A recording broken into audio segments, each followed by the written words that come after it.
Listen, this is the sound of stone awakening. In the ancient world, before steel, before concrete, where humanity wished to preserve a vision against time, there was only one material worthy of eternity: stone.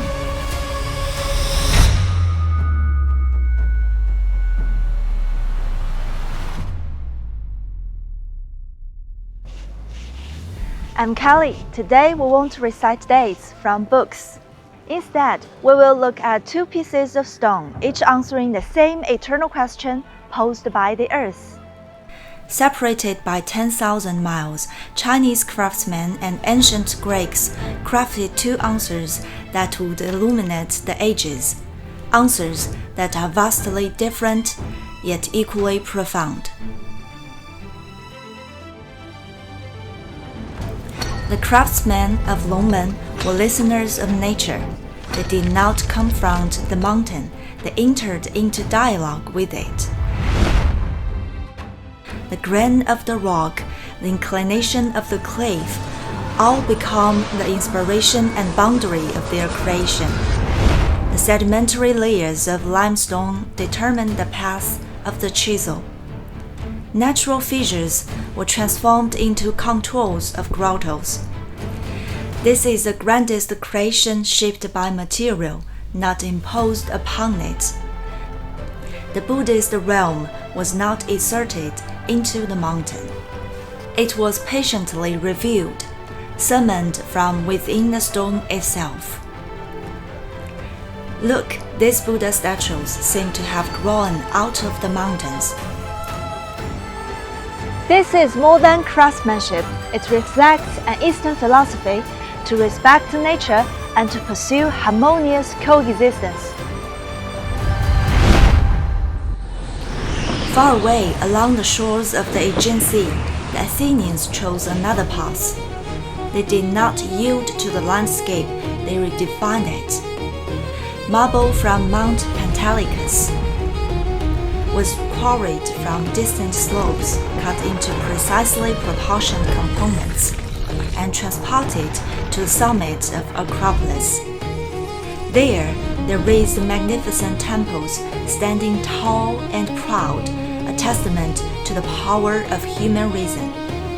Through mathematics and geometry, the Greeks transformed the raw stone into measured perfection. Every column, every block was calculated, refined, and assembled according to rational design.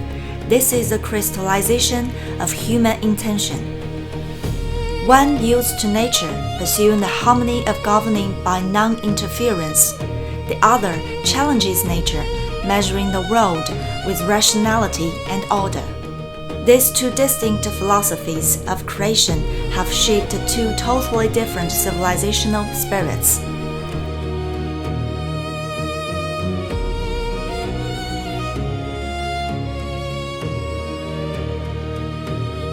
The stone in Longmen would speak in lines. At Longmen, the weight of rock seems to dissolve. The sculptures animated by qi, a vital breath and inner current of life. Ropes cascade in sweeping rhythms, their folds flowing like wind traced across the cliff face. What the sculptors pursued was not simply physical form, but a living presence, something that moves beyond matter. This is why the Buddhas of Longmen radiate serenity. Their beauty lies in that stirring rhythm and boundless imagination. Look at these loose-fitting gowns with wide sashes. The grand high-style robes clip the body, hiding the human form. Yet the transcendence and grace of the spirit are powerfully conveyed through layers upon layers of rhythmic lines. The physical form is deliberately simplified. The spiritual essence is infinitely magnified. In grace, by contrast, stone declares solidity and strength. Here, every muscle, every vein recreates the power and beauty of the human body with pinpoint precision. Sculptors observed how flesh stretches in motion, how bone sustains posture. They sought physical perfection for the outward form of the human at its most poised and vital. Light performs a different function here. No longer used to paint an ethereal aura of vital energy, it sharpens the outline of every muscle, defining its volume. This is a confident humanist statement.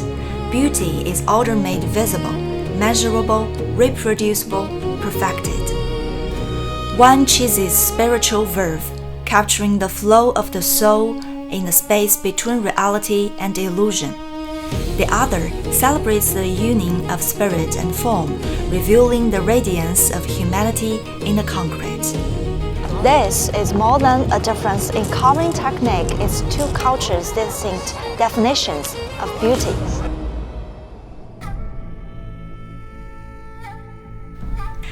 Ascend the Acropolis and you step onto a monumental civic stage.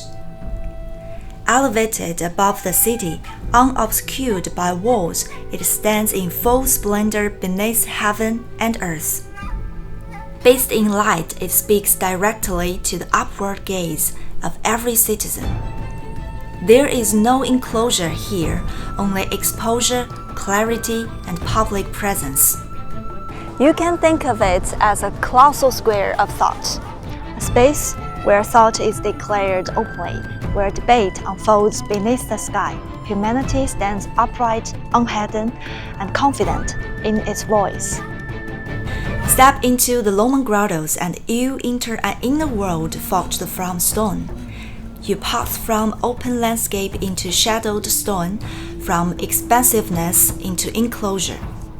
The world narrows, sound softens.